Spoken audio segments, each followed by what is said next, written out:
Olá, este é o Conexão Futura aqui pelo canal Futura e também pela internet. Saiba tudo sobre o nosso programa acessando o site futura.org.br/Conexão Futura. Bom, as eleições municipais serão realizadas no dia 2 de outubro em todo o país. Isso significa que temos um pouco mais de 3 meses para escolher os nossos candidatos para vereador e para prefeito. E para fazer essa escolha é preciso entender a função que cada um desses cargos exerce. Afinal, eles representam o poder público e estão mais perto dos cidadãos. De forma geral, o prefeito é o chefe do poder executivo. Ele representa o principal gestor da cidade e, entre outras funções, é responsável pela elaboração das políticas públicas. Já os vereadores fazem parte do poder legislativo e são responsáveis por elaborar e alterar leis que sejam importantes para a vida no município. Mas, afinal, qual é o papel dos prefeitos e vereadores para o bom funcionamento da cidade e o que é importante na hora de escolher o seu voto? Para conversar com a gente sobre esse assunto, eu recebo Leonardo Paes Neves, cientista político, professor do IBMEC Rio e coordenador do Centro Brasileiro de Relações Internacionais. Boa tarde, Leonardo, bem-vindo. E Antônio Renato da Cunha, coordenador do curso de Direito da Faculdade Mackenzie Rio. Boa tarde, Antônio. Boa tarde. Bem-vindos, obrigada pela presença. Eu dei aí na introdução, na abertura do programa, uma breve introdução sobre a função dos vereadores e dos prefeitos. Eu acredito que esse é um tema que ainda confunda muitos eleitores, Muita gente se confunde em relação ao papel, por exemplo, do governador com do prefeito. Essas funções acabam aí se encontrando em um certo momento da vida pública, Mas no governo municipal, Leonardo, qual é então a divisão do governo, E por que o vereador e o prefeito são tão importantes para a vida da cidade? Bom, interessante o seu ponto, quando você falou da confusão, você colocou o governador e o prefeito, não o prefeito e os vereadores, Que de fato há uma dificuldade muito grande das pessoas entenderem o que está no nível federal, o que está no nível do estado, o que está no nível das cidades. Isso é outra conversa. Do ponto de vista da diferença entre o governador, o prefeito e os vereadores, você já mais ou menos resumiu. De fato, o prefeito ele é esse gestor, ele é a pessoa que vai propor política pública para um grupo de determinados setores, ele vai tocar a lei orgânica, ele vai gerir a lei orgânica da cidade, acho que o Antônio pode falar um pouco mais sobre isso depois, e ele também é essa pessoa que vai gerir o orçamento, isso é muito importante, é um ponto que você não tocou, que isso vai diretamente ligado com os vereadores, são eles que votam o orçamento efetivamente da municipalidade. Então, você citou a dimensão da criação de leis, sim, eles são responsáveis pela criação das leis e pela aprovação das leis, são responsáveis pela aprovação do orçamento do município. E tem um ponto fundamental, na minha opinião, que cabe aos vereadores, que é a fiscalização do executivo. Cabe aos vereadores fiscalizarem o trabalho do prefeito. Isso é fundamental e muitas vezes esquece de cobrá-los desse tipo de tarefa. O vereador, esse ponto que o Leonardo colocou, Antônio, é importante, Porque muitas vezes o vereador é que ele sai aí de uma representação da comunidade do seu bairro, de uma associação de moradores. Muitas vezes as pessoas começam, a sua carreira política nessas associações, Então, ele está muito próximo da comunidade também, Então, realmente, ele seria aí a voz do cidadão diante do trabalho do prefeito, diante do papel e do governo que a prefeitura está exercendo. Acho importante esclarecer, no nosso estado, nós temos a nossa Carta Constitucional, E a Carta Constitucional estabelece nos artigos 29, no artigo 30, exatamente as competências da municipalidade. E a partir daí, então, é que a gente tem os desdobramentos. Ao prefeito, como você bem iniciou, a competência dele é de ser o gestor, é o chefe do executivo no âmbito municipal. Nós adotamos no país um sistema de presidencialismo e de federações, que a gente meio que copia, e o Leonardo também pode falar isso de uma forma melhor, copia o que é o americano, mas a concepção americana foi de centralização do poder. No Brasil isso foi diferente, foi de descentralização do poder. Então a gente tem hoje mais de 5.500 municípios no país, e a Constituição Federal também, no artigo 18, deu aos municípios uma autonomia política administrativa que ele nivela como ente federativo a União, o Estado e o município. Quer dizer, eles são independentes, então? Eles são autônomos, né, sob o aspecto de concepção administrativa, de concepção de administração local. Então, com isso a gente acaba adotando um sistema nos municípios onde o prefeito é o gestor, né, é aquele que vai conduzir a estrutura da administração pública no executivo. E os vereadores são aqueles representantes da população, né, que são os responsáveis por participar com o processo legislativo. Mas, anualmente, o prefeito é obrigado a encaminhar suas contas para aprovação do Poder Legislativo. Então, a gente tem que andar em harmonia o tempo inteiro, né, entre as duas casas, tanto entre a chefia do Poder Executivo e o Legislativo. Agora, o Legislativo, né, como você comentava, o nosso Legislativo tem exatamente esse diferencial. Como ele está muito perto da população e você tem essa representação local, né? A gente tem as figuras simbólicas do fulano, que é o da padaria, ou não sei quem, que é o da ambulância, o outro que é porque ele está ali no dia a dia da vida da sociedade, do bairro onde ele mora, né? Então, a gente acaba tendo isso, principalmente nos municípios no interior, né? Essa figura do vereador, efetivamente, como aquele que é o representante daquela comunidade, né? E acaba desvirtuando um pouco, porque a figura do vereador, né, tecnicamente e constitucionalmente falando, é exatamente de ser o legislador e o fiscal do Poder Executivo, né? E a gente tem um pouco isso sendo desvirtuado no nosso país, né? Essa dimensão, deixa eu complementar uma coisa que puxando o que você falou e fortalecendo um ponto do Antônio, que vai mais na seguinte direção. Quando a gente para pensar no vereador, a gente tem que pensar muitas vezes não só enquanto Rio de Janeiro, São Paulo, uma cidade grande, mas sim na cidade pequena, cidade do interior, que de fato é onde você tem de fato uma relação entre a população local e esse representante. Muito mais próximo, Sem dúvida, você pensa quantas vezes, é tão simples quanto isso, quantas vezes você já viu o deputado federal que você votou na sua vida? Não está ali no seu dia a dia, você não cobra dele, você não tem essa dimensão de contato com a política. No âmbito local você tem, no âmbito local, nas cidades mais do interior, nas cidades menores, você tem porque o que ele falou, o Antônio falou, é o seu Joaquim da padaria, é o outro rapaz que é uma pessoa mais articulada, ou a moça que é ligada aos trabalhadores daquela região, daquele setor, enfim, essa pessoa tem um contato muito forte, então a maneira como a população interage com a política no nível local é muito importante. Pouco feito, na minha opinião, deveria ser mais feito, mas é importante as pessoas terem clareza que no nível local eles têm mais acesso à política e é onde eles deveriam exercitar mais esse tipo de cidadania. Pegando um gancho aí que vocês estão falando, eu queria falar das subprefeituras. A gente sabe que a gente não elege, né, as subprefeituras, os subprefeitos são indicações, muitas vezes, dos prefeitos, né? Qual é o papel, então, das subprefeituras nesse relacionamento, né, entre a população e o prefeito e até mesmo entre os vereadores?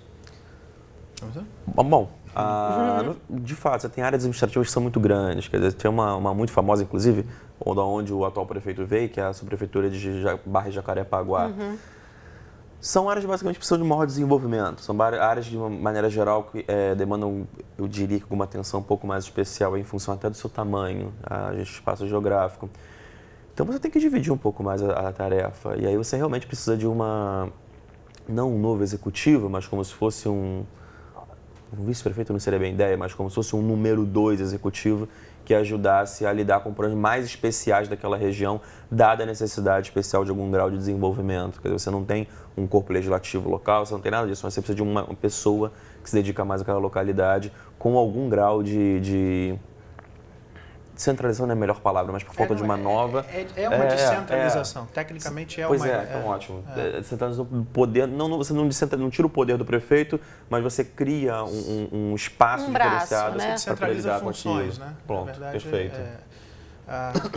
Nós elegemos e votamos no prefeito e no vice-prefeito, né? É importante também falar. É verdade. A população muitas vezes não sabe nem quem é o vice-prefeito em que ela está votando. Então, quando a gente meio que está dando um cheque em branco, a gente está dando um cheque em branco para o prefeito e para o vice, né?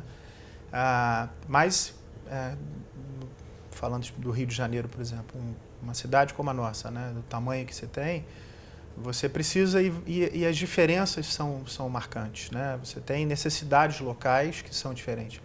Pegando os municípios, você tem municípios em que a prefeitura faz o plaqueamento, por exemplo, de bicicletas, porque é o principal meio de transporte da cidade. Então, você tem uma secretaria de trânsito que está preocupado, por exemplo, com fazer um plaqueamento de bicicletas.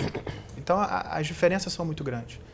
E no município, também com uma grande dimensão, você acaba criando a figura da chamada descentralização administrativa, que é uma descentralização funcional, né? Você, na verdade, delega um certo grau de competência funcional para esse subprefeito operar.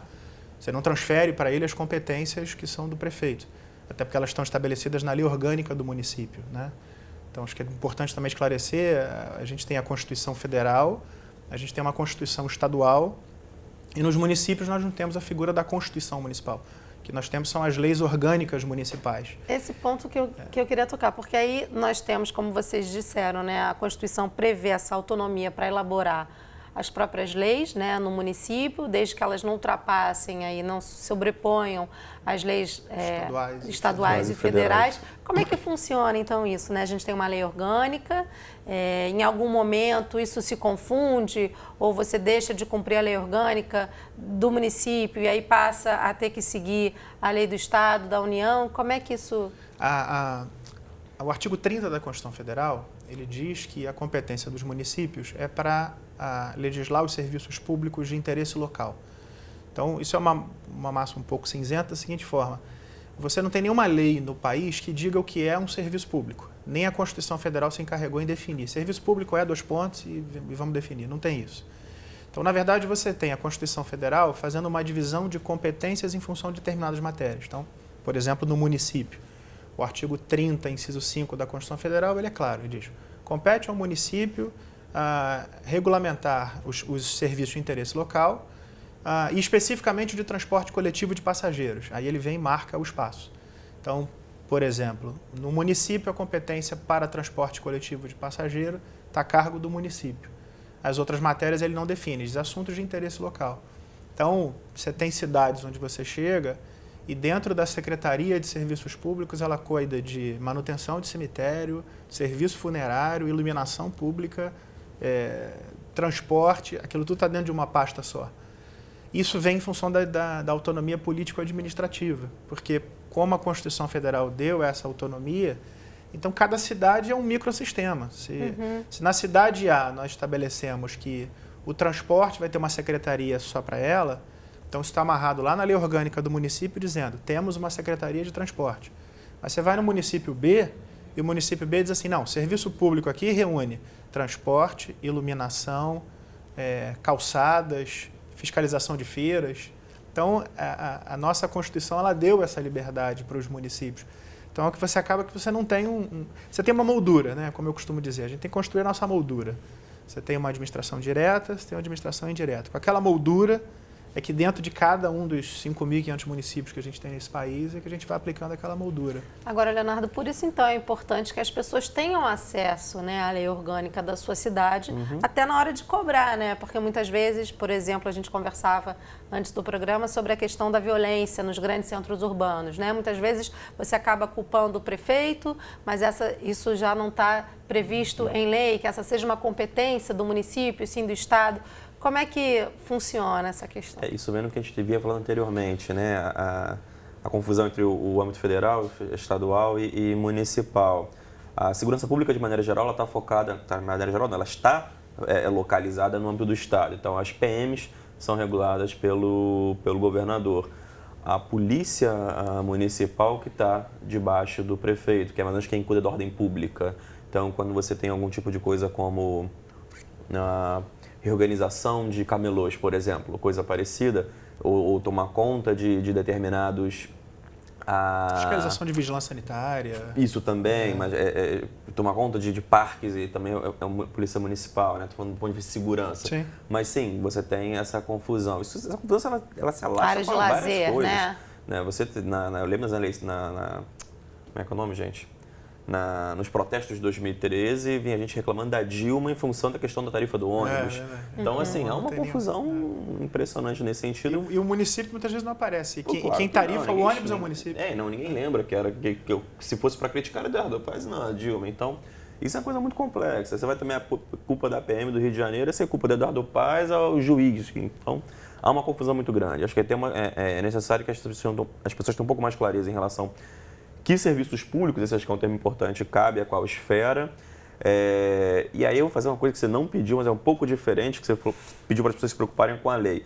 Mais importante do que isso, na minha opinião, ou tão importante quanto isso, se preocupar com quem vota. Sim. Né? Quer dizer, pelo menos lembra de quem vota. Né? Tem pesquisa atrás de pesquisa mostra que as pessoas não lembram, quer dizer, não em eleições majoritárias, como prefeito, governador e presidente, mas quando você está votando em deputado federal, vereador e em deputado estadual, raramente as pessoas lembram quem elas votam. Essa é uma questão bastante importante, fundamental. Eu vou aproveitar esse gancho do seu e mostrar, então, né, a gente teve aí o movimento Ficha Limpa, né, que muito importante, marcou aí um momento, né, da vida política, né, e da vida cidadã também no Brasil. E nesse site, movimentofichalimpa.com.br, você consegue pesquisar, né, fazer isso que o Leonardo estava falando, procurar quem são os seus candidatos, se ele está com a ficha limpa, com a ficha suja.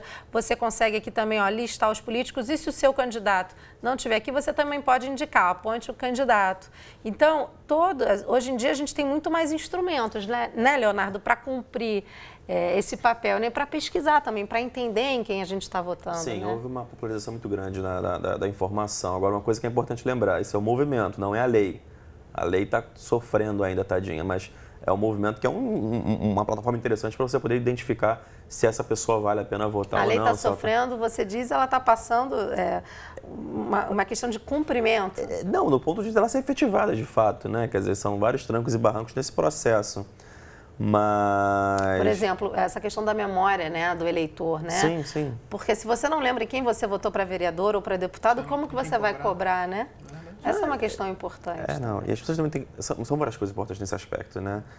Uma coisa muito famosa que passou recentemente nessa questão do impeachment foi a quantidade, no caso de deputados federais, mas isso serve para as outras esferas, de fato foram votados. Quer dizer, dos 515, quantos de fato foram lá através do voto e quantos através da legenda. Da né? legenda, então, né? Se eu não me engano, foi pouco mais de 30 deputados. Foram 34, 36, uma coisa nesse sentido. Então, quer dizer, tão importante quanto você votar na pessoa, você saber o partido que ela está ali. Porque, no final das contas, o sistema brasileiro, ele, por proporcionalidade, ele ele fortalece os partidos. Essa é mais ou menos a ideia. Então, é olhar para o partido ali, você lembrar de quem você votou, mas também saber de que partido essa pessoa pertence. Porque, afinal, o voto dessa pessoa pode, em determinado candidato, pode puxar outros candidatos dentro daquele partido, de maneira que você, com o seu voto, esteja ajudando mais pessoas daquele partido. Então, que as pessoas tenham algum grau de afinidade com seus partidos é fundamental, tão quanto com o seu candidato. Conhecer as plataformas, né, políticas também daqueles candidatos. Você está comprando uma plataforma política, né? Justamente. Quando você decide votar em algum candidato, na verdade você está comprando uma cartilha política, uma agenda política que ele está trazendo, né? E existem também muitos candidatos que são eleitos para prefeito, mas que fazem também daquilo um trampolim eleitoral. Então, posteriormente, eles estão se candidatando a governador, estão se candidatando a deputado, a senador. Então, a figura também, né, assim como do suplente, olhar também quem é o vice, também é extremamente importante. Sem dúvida. Muitas vezes você está votando um candidato que é um não forte tem nem relação candidato. com a sociedade, né? Pois é. Muitas vezes. E que posteriormente é a pessoa que vai presidir, né? Na falta do prefeito ou alguma outra situação, uma vacância ou um problema de saúde, alguma questão que afaste. Né? O Rio de Janeiro está passando por isso agora, né? No governo, né? O governador esteve afastado, está afastado, né? E o vice. Tem alguém que tem uma experiência política, né? Nesse caso, mas existem muitas situações por aí de senadores, por exemplo, pessoas que assumiram a função, né, como suplente, que a gente nem tem conhecimento de quem são essas pessoas. Então, isso no município, né, também isso acontece com muita força. Né? A gente está caminhando aí para o encerramento, eu falei que passava rápido e passa mesmo. Eu queria então que a gente pudesse falar que instrumentos, né, a população tem para cobrar dos vereadores eleitos e até do prefeito, né? A gente tem acesso, pouca gente sabe que a gente tem acesso à Câmara dos Vereadores, né? A gente pode marcar, de repente, uma audiência com o prefeito. Quais são esses instrumentos? Olha, na Câmara de Vereadores, né, hoje, a administração pública, né, como um todo, hoje você tem primeiro o papel das ouvidorias, né? Após a emenda constitucional 19, em 98, você tem a implantação do chamado princípio da eficiência e a partir daí você então traz para o Brasil a figura das ouvidorias. Então, todos os municípios hoje, se não tem, algo está estranho, mas todo mundo hoje tem uma ouvidoria e um ponto mínimo de apoio para um primeiro contato com a própria administração local. Você tem esse cruzamento também através da Câmara de Vereadores, que é um fiscal do Poder Executivo, né? Você tem as fiscalizações também hoje, que cumpre um papel importantíssimo do Ministério Público. O Ministério Público, por exemplo, de Direitos Difusos, é uma pasta extremamente importante e que atua muito forte em cima do segmento dos municípios, né? Principalmente nessa área dos serviços públicos. Então, você tem a via também do Ministério Público, que também é uma via forte para a fiscalização dos atos, né? As audiências públicas, que a gente também comenta, né, e é um debate que as audiências públicas foram criadas nas leis e que muitas vezes cumprem um papel simplesmente simbólico, né? Porque a população acaba não participando das audiências públicas. E você pode ter acesso a elas por meio do Diário Oficial também, sim, né? Sim. Pelos sites, né, do governo. A internet hoje, sem dúvida nenhuma, é um instrumento, né, de controle, um instrumento de fiscalização muito forte. E né? difusão da informação também, né? Do que está fazendo, do que a municipalidade está fazendo. Uhum. Eu quero aproveitar que a gente está caminhando aí para o fim e mostrar para quem está em casa o site do TSE, que é o Tribunal Superior Eleitoral. Aqui você encontra informações sobre as eleições de 2016, que ocorrem aí, como a gente colocou, no dia 2 de outubro. Para os municípios que tiverem segundo turno, o segundo turno será no dia 30 de outubro. Eu lembro que se você não regularizou o seu título de eleitor, esse prazo já acabou.